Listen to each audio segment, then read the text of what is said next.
Deep within each of us lies an indelible mark untouched by time or distance. Even if life paths have long diverged, even if physical presence has faded into the past, this connection continues to live in the depths of consciousness. It shapes personality, influences decisions, and defines the perception of the world. Carl Jung, a prominent psychologist, warned of the power of this force, both frightening and creative, the maternal complex. It's not just about a specific woman, but about an internal image, an emotional imprint she left on the soul. This invisible influence permeates all areas of life, shaping choices, voice, relationships, and even the perception of oneself. Jung called this the shadow mother, not the caring image that is shown to the world, but the psychic residue of unmet needs, unspoken expectations, and ancestral pain. Herein lies a painful but important truth. Healing is impossible until there is a face-to-face encounter with this internal image. Not with the external mother, but with the one that continues to live inside, determining the course of life. For many, this territory is both sacred and terrifying, full of unresolved conflicts and suppressed emotions. But it is here that the key to liberation and finding integrity lies. What awaits on this journey of self-discovery? What secrets does the shadow of the mother hide? The answers to these questions will open the way to true self-understanding. Carl Jung once noted that nothing has such a powerful impact on the psychological state of those around us, especially children, as the life not fully lived by their parents. When a person becomes a carrier of their mother's pain, shame, unspoken words, and sorrow, they are involuntarily drawn into a scenario that does not belong to them. They begin to exist as a reflection of her experiences, her protector, her continuation, which ultimately leads to the fading of their own soul.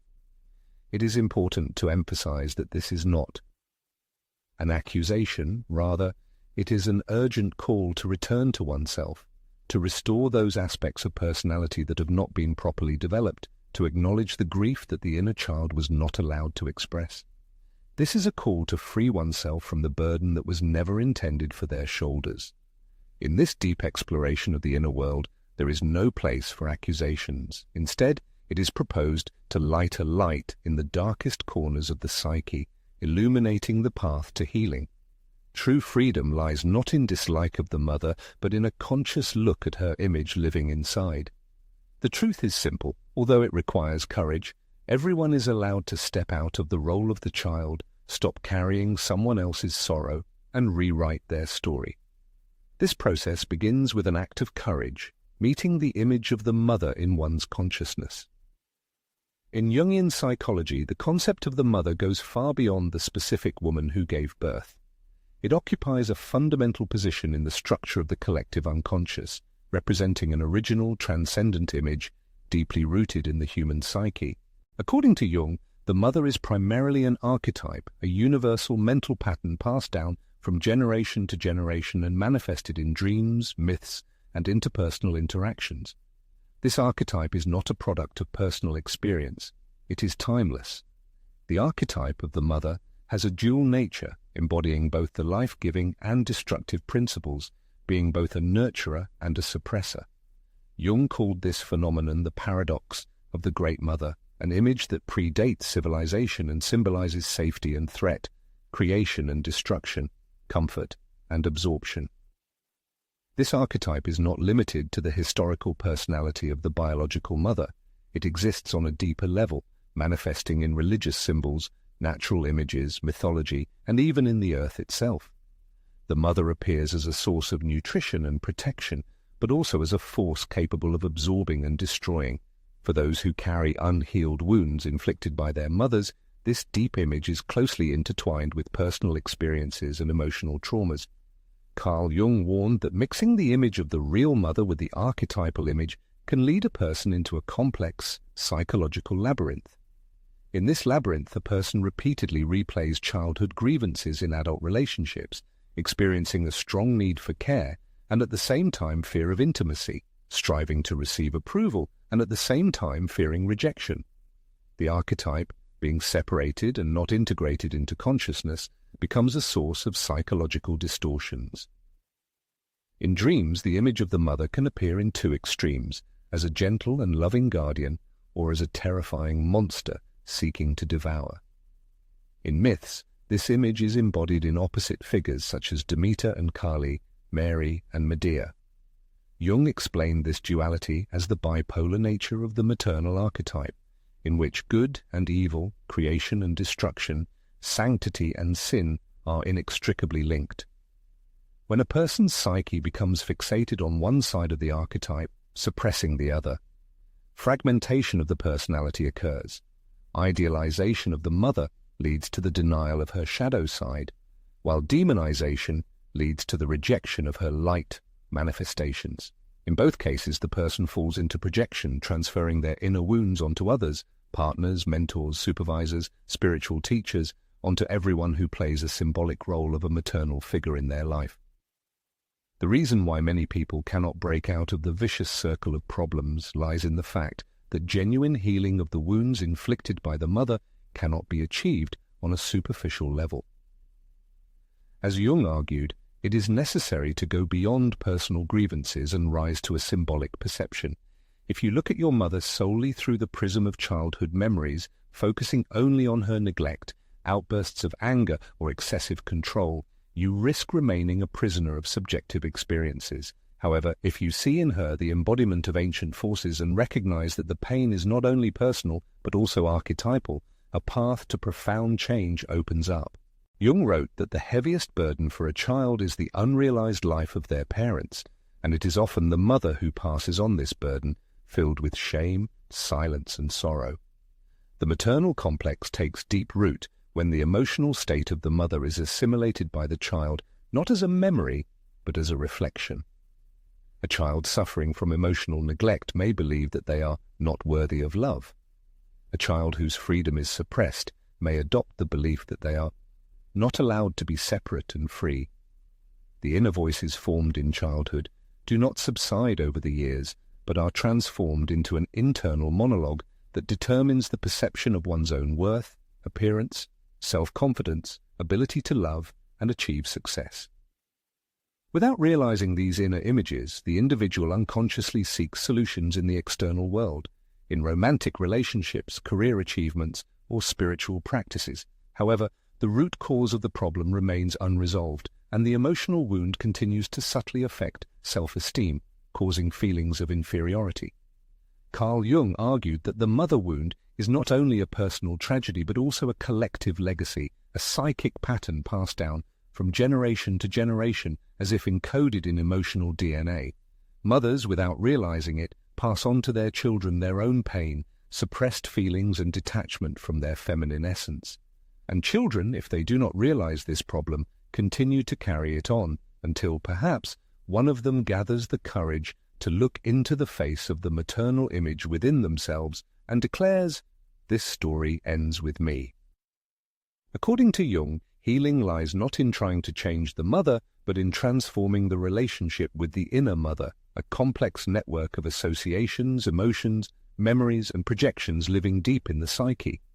This work requires significant effort and has a sacred character, because true transformation cannot begin until a person confronts this inner image and begins the process of rethinking it.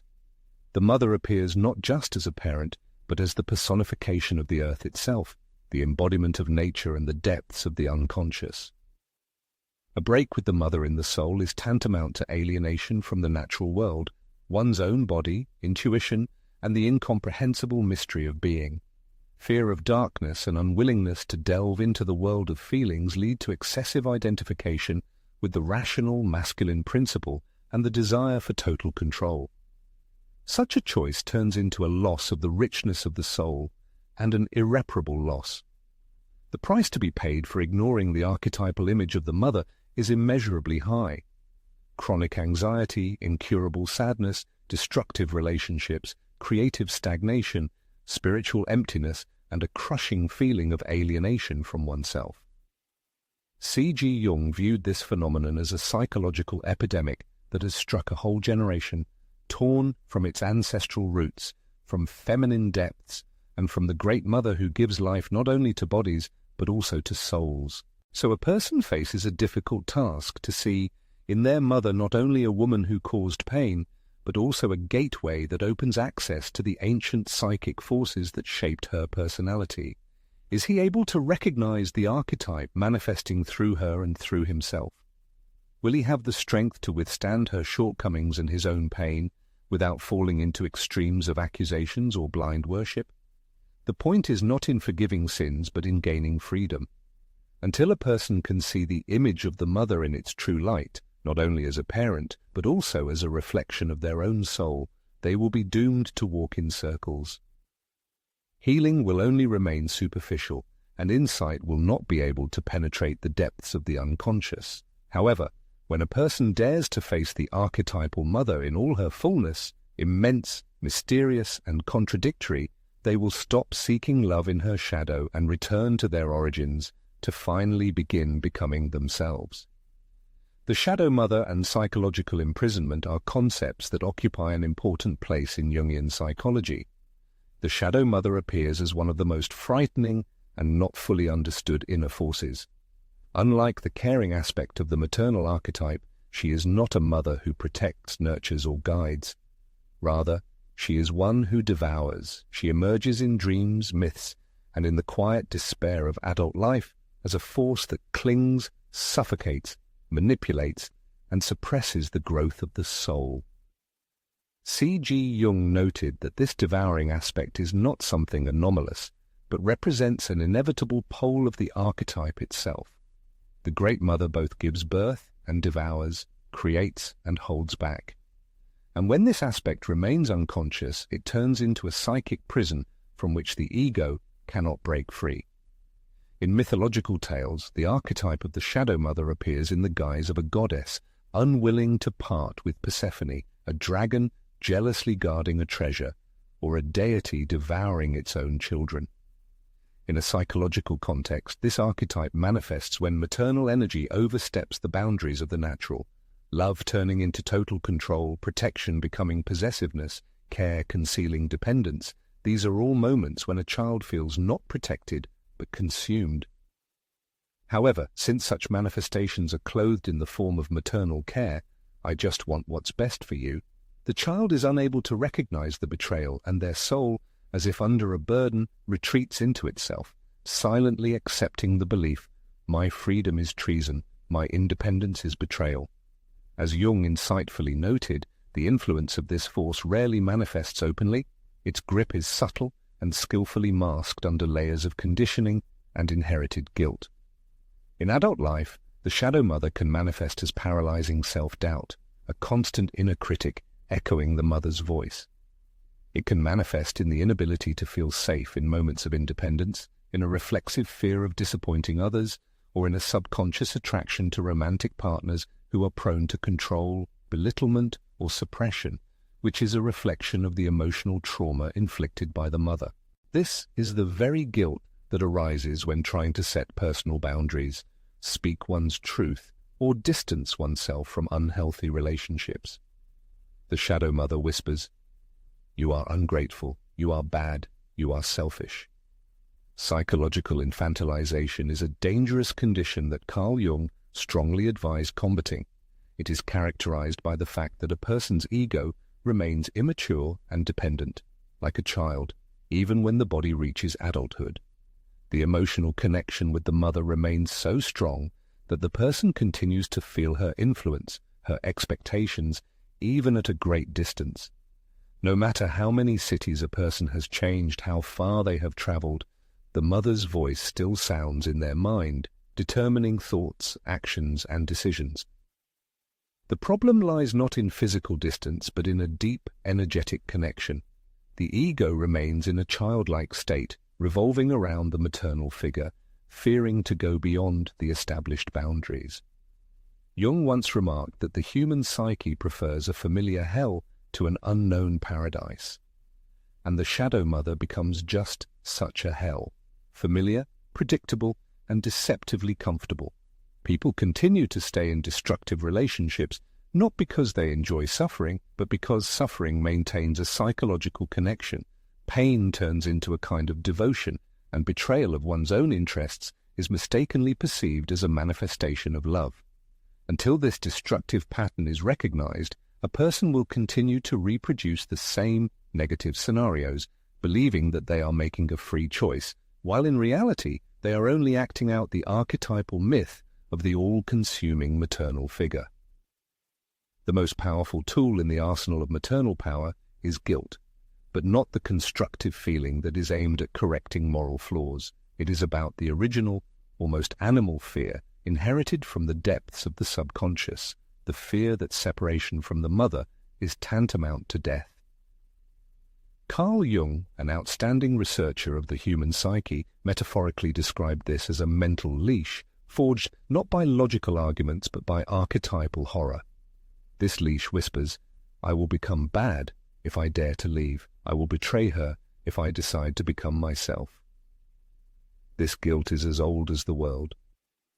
It has its roots in the terror of banishment, in the primal fear of losing the one who gave life. Under the weight of this feeling, many find themselves paralyzed, unconsciously sabotaging their own joy, suppressing true aspirations and retreating from every manifestation of self-expression. However, paradoxically, Jung argued that the shadow side of the maternal figure is not only a jailer, she is also a gatekeeper, standing at the threshold of the soul. She appears as a dragon, jealously guarding treasures, or a monster that must be fought to reclaim a lost name. The pain she inflicts is not meaningless. It is a kind of initiation rite. In myths and legends, the hero must confront her not to destroy her, but to reclaim what she holds captive, the right to exist, to feel, to create, to be free to choose. The task is not to destroy, but to integrate this shadow side, to accept it as an integral part of oneself. To heal from such psychological trauma, Carl Jung recommended the method of active imagination, which is a conscious inner dialogue with the dominant image of the mother rooted in the depths of the subconscious. One must mentally imagine this image, enter into conversation with it, give vent to feelings of anger, grief, and betrayal. It is important to allow the inner child to express their experiences and also to give the mother herself the opportunity to speak. In this process, one encounters not evil as such, but an original archetypal force that has been distorted by fear, shame, and unfulfilled desires passed down from generation to generation. When this process is carried out with complete sincerity and dedication, profound changes occur in the psyche. The maternal image loses its power, the inner child begins to gain confidence, and the psyche remembers its independence. This confrontation is a kind of psychological death and rebirth. The dependent child dies, and an independent personality is born. Jung emphasized that this stage is often accompanied by a feeling of devastation, depression, and grief. However, this destruction is sacred, as it represents the dismantling of inherited illusions. The ego feels naked and vulnerable, but for the first time becomes authentic. It is from this inner darkness that light can arise, but not borrowed from the outside, but the soul's own fire, symbolizing rebirth and the attainment of wholeness. Let's clarify the understanding of the complex figure of the shadow mother, who appears not as an opponent but as a kind of frontier, a test on the path to maturity. She is a strict mentor, a formidable embodiment of female power, demanding that a person awaken to awareness. When an individual finds the courage to look her in the face, not to accuse, but with the intention of regaining lost wholeness, the door to true freedom opens before him. He ceases to be a child seeking approval and becomes an adult independently determining his life path. This rebellion is not simply disobedience to the mother, but rather a tribute to what she could not complete in her own development. This is not only a personal healing process, but also a liberation from ancestral traumas, a breaking of psychological chains, a return to one's true essence. The reward for those who dared to embark on this path is not in finding serenity, but in achieving integrity, the rarest and most valuable gift. The inner mother, this silent dictator, dwelling in the depths of the subconscious, represents a powerful psychic force controlling a person with amazing silence and unwavering power. She does not raise her voice but directs actions. She does not resort to violence but shapes personality. As Jung noted, This inner figure is an internalized image of the mother, a psychic echo of her presence, so deeply rooted in the unconscious that it often goes unnoticed throughout life. Even when the biological mother has long left this world, whether due to death, distance, or alienation, the inner mother continues to live, not just as a memory, but as an active, independent complex, subtly influencing our thoughts, feelings, decisions, and relationships with others. She becomes the invisible monarch of the inner world, whispering to the soul of an adult what the child once absorbed without the slightest doubt. From the moment of the first breath, the figure of the mother, or whoever replaced her, becomes for us a mirror in which our first vague sense of self is reflected. Through her gaze, intonations of voice, warmth of hugs, or, conversely, detachment, we understand whether the world welcomes us or merely tolerates our presence. Carl Jung argued that these early impressions are not simply imprinted on the cerebral cortex. They acquire a mythological hue in the depths of the soul, crystallizing into what he called the mother complex. This psychic constellation shapes the maternal image, a symbolic representation endowed with emotional charge, profound meaning, and mythical significance. And here lies the tragedy. This image is almost never objective. It is not so much a reflection of the mother as she actually was, but rather her perception through the prism of a still unformed psyche, desperately striving for survival. If the inner mother was caring, sensitive, and consistent, she transforms into an internal source of self-esteem and a sense of security. But if she was absent, rejecting, critical, or overly intrusive, she becomes a silent saboteur, an invisible force that predetermines every relationship, every risk, every dream. Her voice may whisper, "You are too much. You are not enough. Don't speak. Don't show yourself. Stay unnoticed. Be safe." Carl Jung warned against the danger of identifying the personality with an inner voice that is actually an echo of inherited attitudes. Such a mistake is fraught with the loss of freedom and the substitution of the true self with imposed programs. It is at this point that the inner critic takes root, which is not merely self-doubt, but an internalized image of the mother who once manipulated approval or used love as a means of control. The inner maternal image can manifest in the psyche as an echo of past disappointments, a persistent demand to abandon one's own interests in order to please others, or in the form of a subtle panic that arises when trying to go beyond prescribed roles. This voice is activated in moments of personal growth, like an invisible hand seeking to return the person to the familiar zone of discomfort and insecurity. Jung emphasized that the unconscious inner mother complex tends to be projected onto others, lovers, mentors, leaders, and friends. As a result, a person ceases to perceive people objectively, seeing them through the prism of emotionally colored expectations and an unsatisfied need for maternal love. He subconsciously expects others to heal his emotional wounds, to which they have no relation, reacting to them with excessive fear, dependence, or anger, pursuing the illusory hope of being chosen, caressed, and recognized. Ultimately, a person unconsciously attracts partners into their life who reproduce the very emotional dynamics they are desperately trying to escape. The negative mother complex, remaining unintegrated, becomes a distorting filter through which reality is perceived, leading to confusion, disappointment, and repetitive emotional scenarios. In its most destructive form, the inner mother turns into a real energy vampire, draining a person's life force. She suppresses deep instincts and obscures creative potential. This manifests in chronic fatigue, emotional numbness, fear of making bold choices, and an inability to make decisions without feeling guilty.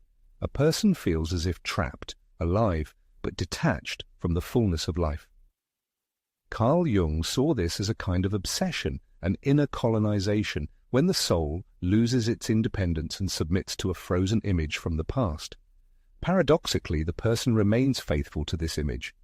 Even if it caused pain, was cold or cruel, the psyche stubbornly clings to it, hoping that by remaining small, obedient, and vulnerable enough, it will be possible to earn its love.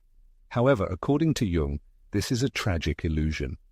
The inner mother does not develop. She is not a real person. This is a fixed mental imprint. And no matter how hard a person tries to earn her favor, they only sink deeper into self-denial. According to Carl Jung, to achieve healing, it is necessary to initiate a conscious separation, not from the physical mother, but from the internal image that seems to hold the soul captive. This implies an open recognition of the mother complex for what it really is. A direct confrontation with this inner figure is carried out through active imagination, internal dialogues, dream analysis, and symbolic rituals. The process requires the release of suppressed feelings, anger, sadness, a sense of betrayal and longing. This is a call to return the lost voice, restore the boundaries that were once afraid to draw, and regain the strength sacrificed to survival. It is important to emphasize that such separation is not a rebellion, but a process of individuation, a sacred right to exist as an independent person, and not as someone's shadow. It is not enough to simply neutralize this shadow. Jung argued that it is necessary to restore the light, the positive side of the maternal archetype, the image of the inner nurturer and protector, the source of creative energy. This is achieved not through illusions or denial, but through building new internal relationships based not on a sense of lack, but on a feeling of self-sufficiency. This includes kind conversations with oneself, internal rituals of care, connecting with mythical female symbols, as well as practices of creativity and embodiment. Gradually, a person begins to educate themselves, returning those parts of their psyche that were once expelled in the name of survival. This process of self-education becomes a path to wholeness and harmony. Carl Jung, an insightful explorer of the depths of the human psyche, once remarked that the path to enlightenment lies not through contemplation of shining images, but through awareness of the darkness lurking in the depths of the maternal complex. This darkness, like an invisible despot, dwells in the depths of the inner mother, in the silent, inherited voice, in the ancestral trauma passed down from generation to generation. And until a person dares to look this darkness in the face, the path to the true self remains closed. Through a veil of antipathy, but with crystal clarity, the individual retains an inextricable connection to this maternal complex. However, as soon as this connection is realized, the person enters the territory of the sacred. They cease to be a child seeking approval and permission and become an adult, carrying within themselves both the flame and the tenderness of the healed feminine principle. There is no longer a need to wait to be chosen. They choose themselves. There is no more pleading for love. They love themselves to the point of wholeness. And in this transformative act, the spells cast by the inner mother begin to dissipate, giving way to the ascension of a deeper self. The fourth separation becomes a reality. An urgent need for an independent ego arises. Carl Jung taught that one of the most significant and painful stages in psychological life is the symbolic separation from the maternal complex. This is not about rejecting the mother herself, but about confronting the archetypal gravitational field that relentlessly pulls the ego back into fusion, dependence, and unconscious loyalty. According to Jung, individuation, that is, the acquisition of a true self and a fulfilling life, is impossible without separation from the maternal complex. This process is not merely a social phenomenon, but a deep psychic rite, marking the death of the old and the birth of a new self hidden behind the ordinary problems of adult life related to boundaries, identity, and goal setting. Remaining in a symbiotic connection with the maternal image, whether due to guilt, fantasies, or subconscious fear, a person is doomed to live in the shadows, guided not by their own will, but by inherited roles. An obedient child, a silent pleaser, or an inner orphan yearning for recognition. Jung likened this inner separation to a second birth, where the first frees the body and the second frees the soul. It is through this painful process of disentanglement that a mature self begins to form, not in rebellion, but in respect for the necessity of development. However, many people resist this right to separation, experiencing a primal horror before it. Jung identified the forces that keep us in a symbiotic connection, fear of annihilation, rooted in the childhood feeling that separation is tantamount to death, guilt for betrayal caused by the subconscious belief that individuation is an act of ingratitude towards the mother, the comfort of the familiar, where even suffocating dependence seems safer than freedom, and cultural attitudes that place family loyalty above inner authenticity. Carl Jung attached much more importance to neuroses than just mental disorders. In his opinion, these are manifestations of ancient archetypal forces rooted in the collective unconscious, with which each person must engage in a struggle on the path to wholeness. Evasion of this confrontation is fraught with serious consequences. The archetype of the child subordinates the adult ego. Behind the facade of a prosperous life and socially successful roles hides an inner child, invisible and unhealed, yearning for recognition of its authenticity. Such people, being adults physically, cannot find inner confidence. They are indecisive, prone to procrastination, suppress their desires, and experience fear of failure, not because of the failures themselves, but because of possible criticism from the domineering maternal image in their minds. Jung saw this not as a manifestation of immaturity, but as a form of mental imprisonment. True separation, according to Jung, is a heroic journey, a descent into the dark depths of the unconscious. This is a clash with the dragon of the maternal shadow, which turns from protector into jailer, from giver into devourer. This path is thorny and full of sorrow, confusion, anger, and the oppressive silence of ancestral memory. However, refusing this call means a life subordinated not to the voice of the soul, but to the fear of avoidance.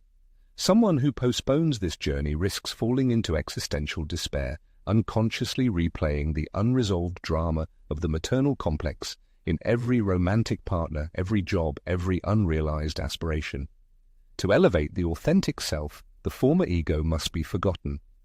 Carl Jung metaphorically described this turning point as a psychological crucifixion, a kind of demise of the naive, obedient child who mistakenly believed that love could only be earned through self-denial and the suppression of one's own needs. In place of this bygone self, a mature, independent personality is born, perhaps not perfect or polished to a shine, but standing firmly on its own feet, living life to the fullest, and ready to face all of life's vicissitudes with an open heart. Like any birth, this process is painful and fraught with experiences. It is necessary to mourn the irretrievably lost childhood, dispel the illusions that fueled hopes, and face the longing without trying to run away from it anymore. But after this symbolic death comes emptiness, a ringing silence that can terrify with its immensity. Jung argued that this emptiness is a sacred space, a vacuum that forms when the maternal voice ceases to dominate the psyche, and the danger lies only in the event that a person does not fill this emptiness independently. If the individual does not fill this space with their own values, aspirations, and inner voice, the shadow of the mother will return, becoming even stronger, more insidious, and all-consuming. That is why merely separating from the former self is not enough. This act must be followed by creation, the erection of a new internal structure, not borrowed from the outside and not inherited from ancestors, but forged from the depths of self-awareness. When this happens, when a person crosses a certain threshold, the awakening of the sovereign ego begins. This is not about an inflated ego striving for superiority, but about a stable ego, filled with confidence in its own strength. Such an ego no longer seeks to please or impress, but expresses the true essence of its being. It makes decisions guided not by fear or guilt, but by inner harmony. It enters into relationships not in search of salvation, but to share its life with another person. This ego does not need constant confirmation of its significance. It embraces the unknown. It does not demand applause, but listens to its inner voice. Behind this profound process lies a spiritual axiom. Jung interpreted the break with the maternal complex as a phenomenon that transcends the boundaries of psychology. This is a turning point when a person leaves the familiar space where the mother symbolizes collective consciousness and a sense of security, and enters the uncharted, sacred territory of self-discovery.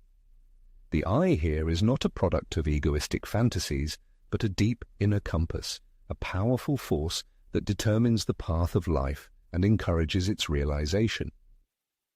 By freeing himself from the maternal complex, a person does not turn away from love as such, but turns to the truth.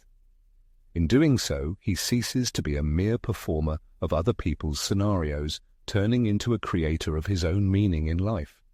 Rituals play an important role in this process of self-disclosure.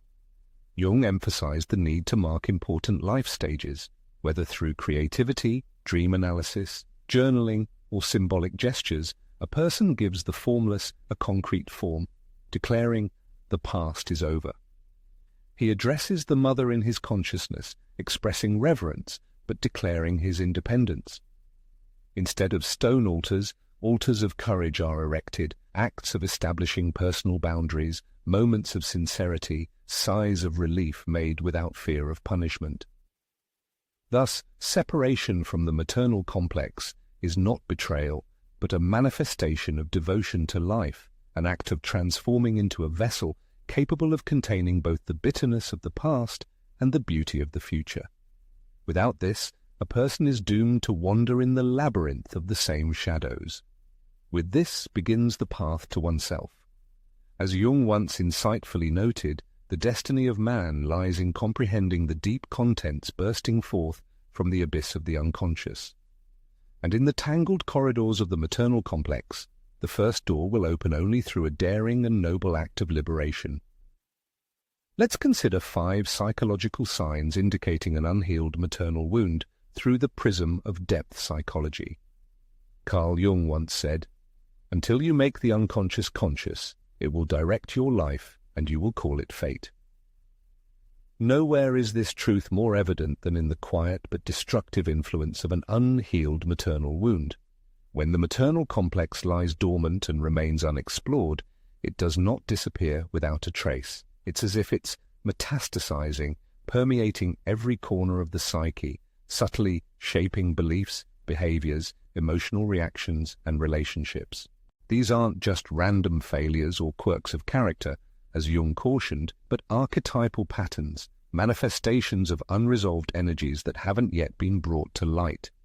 Let's delve into the exploration of 9 deeply rooted psychological symptoms that indicate the presence of an unhealed maternal wound, symptoms that extend far beyond personal experience and reach the very essence of the collective unconscious. The inner critic and constant self-doubt often accompany an unhealed maternal wound. One of its first manifestations is a merciless inner voice, sowing doubts and undermining faith in one's own abilities. It whispers, "You're not good enough. Who are you to dream of more?" This isn't just fleeting insecurity, but a deeply ingrained sense of inadequacy, like an echo of a maternal voice from distant childhood. In those years, love could only be earned under certain conditions, approval was scarce, and displays of weakness were punished. This voice, cleverly disguised as logic or morality, ruthlessly suppresses any attempts at self-expression and personal growth. Carl Jung described this phenomenon as a complex, an autonomous part of the psyche that, like a parasite, feeds on the energy needed for the development of the personality. Fear of independence and a painful attachment to dependence are another characteristic sign of a maternal wound. Many who carry its burden find themselves in an agonizing conflict between the desire for freedom and the terror of it. They crave independence but feel constrained when they have to make decisions alone. Every choice seems dangerous to them, success is a betrayal, and failures become a way to maintain an invisible connection with the suffering image of the mother. Jung viewed this dynamic as a return to the archetypal image of the mother, where safety is achieved at the cost of abandoning one's own individuality. The third reason lies in feelings of guilt, shame, and the weight of an inherited burden. A deep, almost sacred sense of guilt is experienced by those who seek to break free from the influence of the maternal complex. In their minds, a voice warns, "If I succeed, I will betray her. If I grow, I will leave her." This isn't just personal guilt, but an archetypal experience rooted in the primitive belief that a person's survival is inextricably linked to the emotional well-being of the mother. Carl Jung explained this phenomenon as a situation where a child, without even realizing it, carries the unlived life of a parent, the regrets, limitations, and emotional pain of the mother passed down from generation to generation as an invisible psychological inheritance. The fourth reason manifests itself in a persistent pattern of self-denial and a desire to please others. People who have suffered from maternal disapproval or conditional love often become masters of self-denial. Their ego, trained to appease, betrays its own needs just to remain good, to earn love, or to be accepted. Setting personal boundaries is perceived as a threat, and saying no causes an excruciating feeling of shame. Jung interpreted this as a manifestation of the ego, still wearing the mask of an obedient child who is afraid to incur the wrath of the inner mother and is unfamiliar with the sacred authority of his own voice. The fifth manifestation of a maternal wound is an inexplicable attraction to relationships that painfully remind one of the source of the emotional trauma. At times, the path of life leads to interactions with people whose character traits, emotional coldness, a tendency to criticize, a desire to control, or excessive protectiveness, seem to echo the experience with the mother. However, this repetition isn't accidental or a manifestation of irrationality. Rather, it's the psyche's subconscious attempt to find healing. As Carl Jung noted, the unconscious seeks to reproduce the unresolved trauma in the external world, not to cause pain, but to open the way to recovery. But if a person doesn't realize this projection, then they risk accepting the repetition of the traumatic scenario as an inevitable fate and suffering as a manifestation of love. The sixth manifestation is a deeply rooted feeling of inadequacy. The belief, "I'm not good enough," becomes a constant background noise in the soul, a quiet sentence inherited from neglect, lack of maternal love, or immeasurably high demands. This belief manifests itself in the pursuit of unattainable perfection, in the constant chase for achievements, in feelings of shame, and in the inability to sincerely rejoice in one's successes. Jung saw this as a desperate cry of the inner child, who is still waiting for recognition, still hoping for the warmth and acceptance that he never got to experience. The seventh aspect is the suppression of creative potential and the crippling fear of self-expression. The maternal archetype at its core is not only a caring nurturer but also a creative force. However, when this archetype bears the mark of a wound, creative expression is perceived as a source of danger, and expressing one's own feelings seems like an unsafe undertaking. The individual is gripped by paralysis, caused by the fear that their talents will be severely judged, their voice will be ruthlessly silenced, and their inner light rejected. As Jung asserted, when the devouring mother archetype dominates the psyche, a person subconsciously fears that expressing their true self will provoke disapproval, or, even worse, trigger retribution. The eighth sign is somatic manifestations and the body's desperate plea for healing. What the mind suppresses and drives deep within inevitably finds its way out through the body. Jung drew attention to the fact that unresolved internal conflicts often manifest as physical symptoms, such as debilitating fatigue, overwhelming anxiety, autoimmune disorders, and eating disorders, which serve as a reflection of a deep schism between the need for care and the fear of being consumed. These ailments are not random coincidences but represent the symbolic language of the body, begging for reconciliation between the wounded ego and the forgotten inner child. The ninth aspect is spiritual alienation and a sense of existential emptiness. At the very heart of the unhealed maternal wound lies a void, the place where the connection with the feminine principle, with the great mother archetype, has been severed. A person may experience a sense of spiritual orphanhood, being in perpetual search of something they cannot name. They desperately crave approval, yearn for success, and seek fleeting moments of ecstasy, but nothing brings them true satisfaction.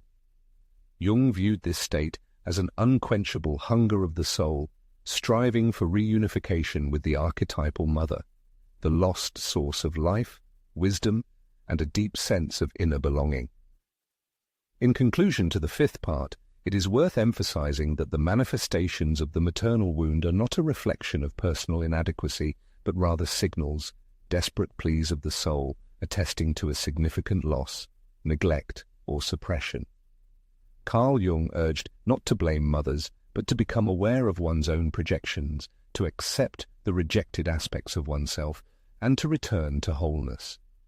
Healing does not imply forgetting the past, but rather knowing how to coexist with it without becoming its prisoner. The unconscious, remaining unacknowledged, continues to govern a person's life, masquerading as fate.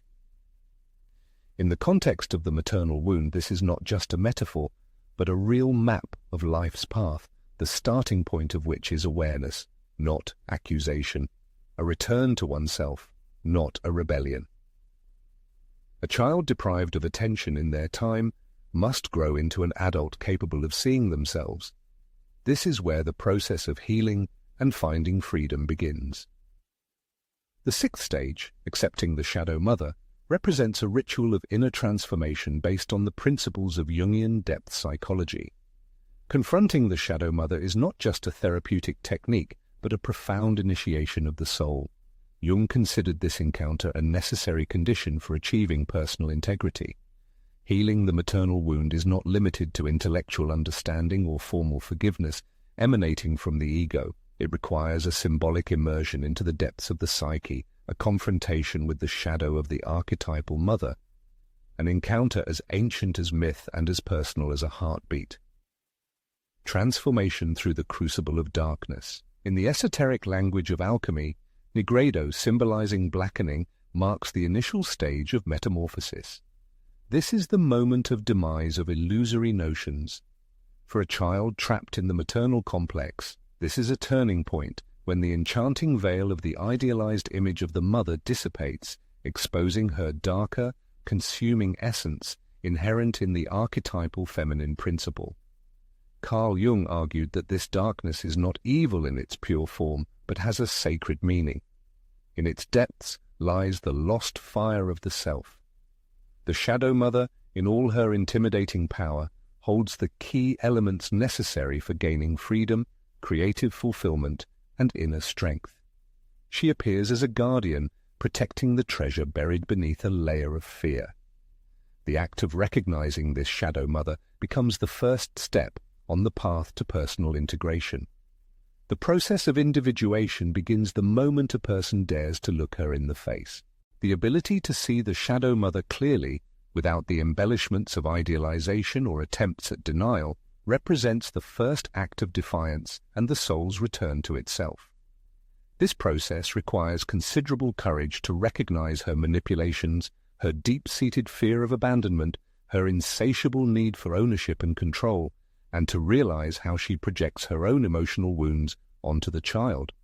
As long as we cling to the illusory fantasy of an eternally giving, selfless, and all-good mother, we remain bound by the ties of an infantile psyche, unable to attain the sacred maturity of an adult self, confronting childish anger and deep sorrow face to face. Deeply buried in the abyss of blind obedience lies an untamed rage, and beneath its oppression, an all-consuming grief.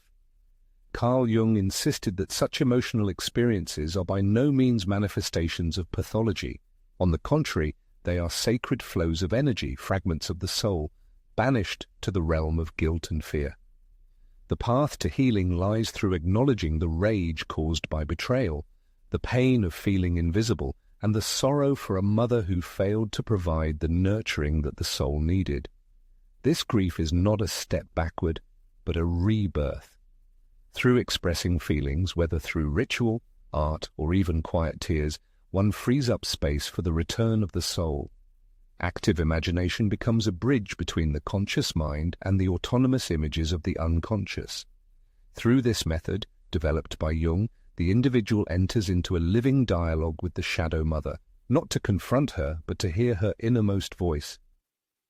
The shadow mother can reveal fears, jealousy, sadness, or a sense of loss. In the process of this dialogue, the ego undergoes transformation. The individual ceases to be a child craving approval and transforms into an adult capable of listening, speaking, and maintaining inner independence. the false division between absolutely good and absolutely bad disappears, giving way to wholeness. The symbolic demise of maternal tyranny represents a pivotal moment, signifying not the physical loss of the parent, but rather liberation from the psychological shackles that she may still represent. This process is often accompanied by internal upheaval, nightmares, emotional outbursts, and the collapse of established beliefs. However, when viewed through the lens of Jungian mythopoetics, this death takes on a sacred character. It echoes the myth of the hero bravely descending into the dark depths of the underworld to battle the dragon, a symbol of the Shadow Mother, and ultimately be reborn renewed. In this context, it is not the mother herself who perishes, but rather the illusory notions of one's own self. In their place comes the long-awaited freedom of spirit, a return to the origins of the rejected feminine principle. The shadow side of motherhood wounds not only the heart but also cripples a woman's inner essence, suppressing such important qualities as intuition, tenderness, joy, sensuality, and receptivity.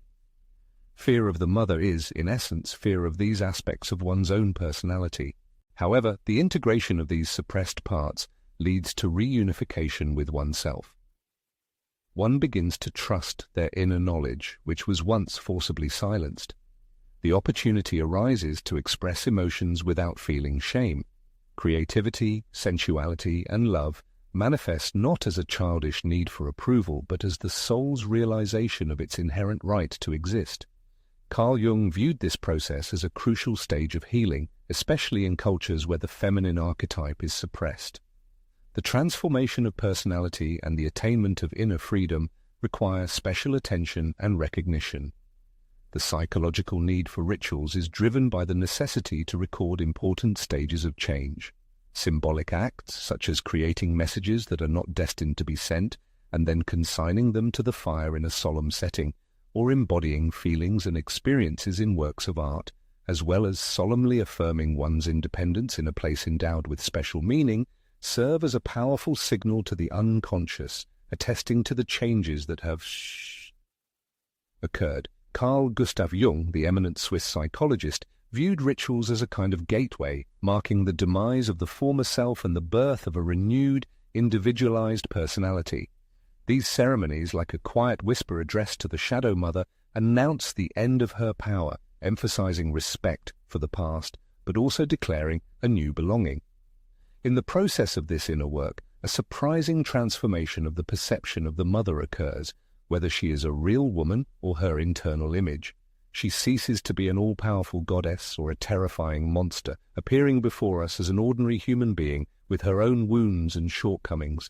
Jung argued that true compassion arises not from a sense of duty, but from deep understanding. This compassion in no way excuses the harm done, but it can rid the heart of corrosive bitterness. Thanks to it, the soul has the opportunity to breathe freely again, freed from the burden of grievances and reunited with the continuous flow of life. In conclusion to the sixth part, it is worth noting that the collision with the shadow side of the maternal figure is like descending into a dark cave where fear and boundless freedom are intertwined in an inextricable dance. This is not a manifestation of aggression, but rather a deep commitment to one's true essence, one's soul, and the very essence of life. Carl Jung called this complex path individuation, the process of becoming a whole person. This process begins with a painful rupture, goes through stages of grief and sadness, and ends with a triumphant rebirth. Jung argued that the achievement of consciousness is impossible without experiencing pain and suffering. However, behind this pain lies the long-awaited freedom. The freedom to live without reacting to the traumas of the past, but serving one's own interests. The freedom to love not because of a feeling of lack, but because of a sense of inner completeness. The freedom to meet death not as a dependent child, but as an independent and self-sufficient soul. Forgiveness is not the ultimate goal, rather, freedom is the true goal.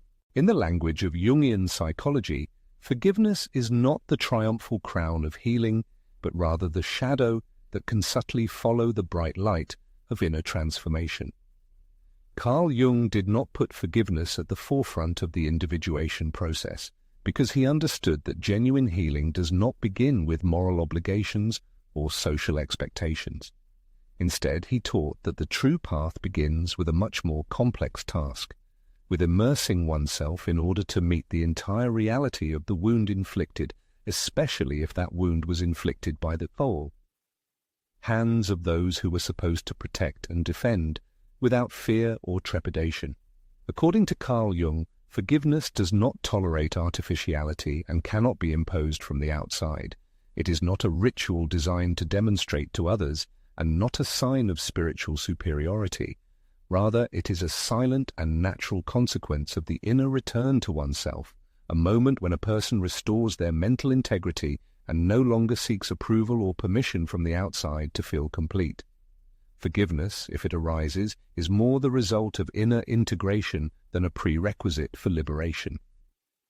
Jung warned of the dangers of premature forgiveness, which often becomes a kind of psychological bypass, a sedative used instead of genuine inner work. Society, especially spiritual and religious institutions, often instill that forgiveness is a virtue. However, when forgiveness is offered too hastily, when it is dictated by guilt, religious duty, or fear of appearing unhealed, it becomes just another mask, hiding unrecognized rage, sadness, and betrayal. In this form, forgiveness only reinforces the maternal complex, becoming not liberation, but suppression. Before true healing can take root, deeper and rawer feelings must be given their due, the voice that was silenced, the anger that was ashamed of, the grief that was denied, and the inner child who waited for recognition but was never noticed. Jung argued that recognizing and living through these truths is not a step back, but a real revolution. A person needs to mourn the mother they never had, rebel against the control that suppressed their development, and mourn the years spent maintaining illusions. It is not about blaming the mother, but about releasing spiritual powers. Genuine healing begins when the image of the mother ceases to be a frozen myth, when she appears not as an angel or a monster, but as an ordinary person with her weaknesses, mistakes, and emotional wounds. This humanization process makes it possible to destroy the idealized or demonized projections that previously endowed her with immense power, and to dismantle the mental constructs that kept the individual in a state of dependence. In this new space of clarity, arising after the emotional storm and break with the past, the possibility of forgiveness appears. However, as emphasized, forgiveness must be sincere, dictated not by a sense of duty, but by the maturity and independence of the individual. But even in the absence of forgiveness, freedom remains an achievable goal. It is important to realize that, according to Jung, to be free, it is not necessary to forgive, it is necessary to integrate. A person has to put together the fragments of their soul, those long-suppressed feelings, emotions, anger, and tenderness, and return them to conscious life. It is necessary to establish clear boundaries, but not in order to punish the mother, but in order to regain control over one's inner world, which was once influenced by her image. The goal is not reconciliation, but individuation, the process of becoming a whole and independent person. As one progresses along this path, inherited scripts of guilt and over-identification gradually lose their power, paving the way for genuine freedom and self-realization. In the depths of Jungian psychology, forgiveness appears not as a triumphant finale, but rather as a fragile leaf ready to fall from the branch when the roots of self-awareness are firmly rooted in the soil of being. The true path to healing lies not through reconciliation with the past, but through the restoration of lost inner power. It is a quiet but powerful revolution of the spirit, when the individual refuses the habit of distorting their truth in an effort to earn love, suppress their instincts in order to maintain an illusory connection, and shrink into a ball to maintain a fragile mirage of peace. As Carl Jung insightfully noted, only those who dare to consciously face the power of the shadow lurking within are capable of overcoming its destructive influence. In the context of the maternal complex, This means abandoning the fruitless expectation of forgiveness as a condition of liberation. It is a call to action, to rise up, reclaim what rightfully belongs to you, and make a conscious choice in favor of liberation, not in the distant future when it becomes safe, but here and now. In Jungian depth psychology, healing the maternal wound is not the culmination of a long journey, but a sacred transition into a new, unexplored life. It signifies not just relief from pain, but the symbolic death of the former self, formed under the influence of the survival instinct, forced silence, and inherited grief. And it is in this death that rebirth originates. A rebirth freed from the shackles of ancestral roles and invisible loyalty, based on the sovereignty of the authentic, genuine self. Carl Jung argued that true psychological maturity is achieved only through conscious confrontation, experience, and integration of the so-called maternal complex. This is not just healing, but a profound transformation of personality, a liberation from imposed ideas about oneself. When the influence of the maternal complex weakens, the structure of the ego, based on the desire to please, meet expectations, and maintain family traditions, begins to crumble. Jung warned that this process is often accompanied by a crisis, a loss of identity, when old values lose their meaning, reference points disappear, and the sense of stability vanishes. However, this disorientation is an important stage of the alchemical journey, the so-called nigredo, the blackening phase, when old attitudes must be destroyed to make way for the self hidden beneath them. In the resulting void, something deeper awakens. The sovereign self is born. The person who has passed through this psychic underworld is not an infantile version of themselves, but a mature person, born anew. No longer striving to meet the imaginary expectations of the mother, this self is guided not by guilt or nostalgia, but by inner convictions. The renewed person no longer seeks approval or salvation, they become their own parent. They choose conscious presence instead of constantly striving for achievements, and begin their journey with inner confidence. Jung called this the awakening of the sovereign, a self that lives in harmony with itself, reinterpreting personal history. The transformation of personality is inextricably linked to the need to reject the inherited life script. Previous attitudes, such as "I must sacrifice myself for approval," or "I am never good enough until I earn it," must be eradicated from the depths of the psyche. In their place comes a new myth, created not as a reaction to the emotional wounds inflicted by the mother, but as an expression of respect for one's own truth. Carl Jung considered this inner revision a sacred right of every person, when the individual breaks out of the vicious circle of family tragedy and becomes the creator of their own symbolic life. With the assertion of the sovereign self comes an acute need to establish boundaries, dictated not by a desire for punishment, but by the need for protection. In relationships with the mother, if she is still present in life, extreme clarity should be exercised. The inner voice of the mother, full of shame, fear, or guilt, must be recognized and gently but firmly deprived of power. Jung emphasized that setting boundaries is not a manifestation of a lack of love, but an affirmation of one's own self. These are, in a sense, psychic borders, protecting the mature personality from regression and guarding the hard-won territory of the self. A cardinal shift occurs when the need for external support recedes into the background, giving way to an internal source of strength. The archetypal inner mother is transformed, ceasing to be a voice of condemnation and turning into a whisper of intuition, tenderness, and care. Self-care becomes an integral part of life, turning into a kind of ritual. Rest takes on a sacred meaning. Emotions are embraced and honored without a hint of embarrassment. Jung viewed this as a reunification with the feminine principle, where being is no longer perceived as weakness, but becomes wisdom in action. As the shackles of the unconscious power of the mother loosen, the soul experiences a period of flourishing and renewal. Creative potential, previously constrained by the fear of rejection, regains the ability to manifest, finding expression in words, images, sensations, and movements. Carl Jung considered this creative rebirth as compelling evidence of the rooting of the individuation process, not just as a pleasant addition. After all, creativity is an affirmation of one's authorship in life, an action arising not from pain, but from a sense of wonder, a return to the world in a state of wholeness.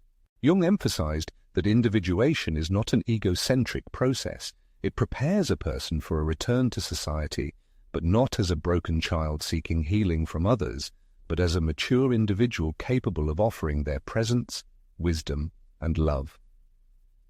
Relationships undergo a transformation, ceasing to be a repetition of past losses and turning into relationships of reciprocity and enrichment. The goal becomes not seeking approval but making one's contribution to the world. This mature self appears before the world without shame, breaking the shackles for future generations. Perhaps the most surprising aspect of healing the maternal wound, according to Jung, is its impact on future generations. Confronting this wound and integrating it allows one to break the ancestral pattern. The mother's pain is no longer transmitted unconsciously. Instead, the healed person becomes a conscious ancestor, one who returns not to save the mother, but to redeem their lineage. This is a deeper and more meaningful offering, to become the one who breaks the spell and creates a new legacy based on integrity, creativity, and freedom. In Jungian psychology, the idea of rebirth is not interpreted as a naive return to a carefree past that preceded emotional wounds. Rather, it is an awareness of one's true essence, the potential that has always been inherent in a person. This process is a kind of quiet rebellion against the burdensome weight of inherited guilt, unconscious obligations to the family, and the influence of the dark sides of one's genealogy. Rebirth becomes a bold act of taking responsibility for one's life when a person once again takes control. As Carl Jung himself insightfully noted, clarity of vision comes only when we turn to the depths of our own heart. An external view often only creates illusions, while immersion in one's inner world leads to awakening. In the context of healing from the maternal wound, awakening means realizing that no one else will come to change the course of your life. Now you yourself are the creator of your destiny, and a blank slate opens up before you, ready to accept your story.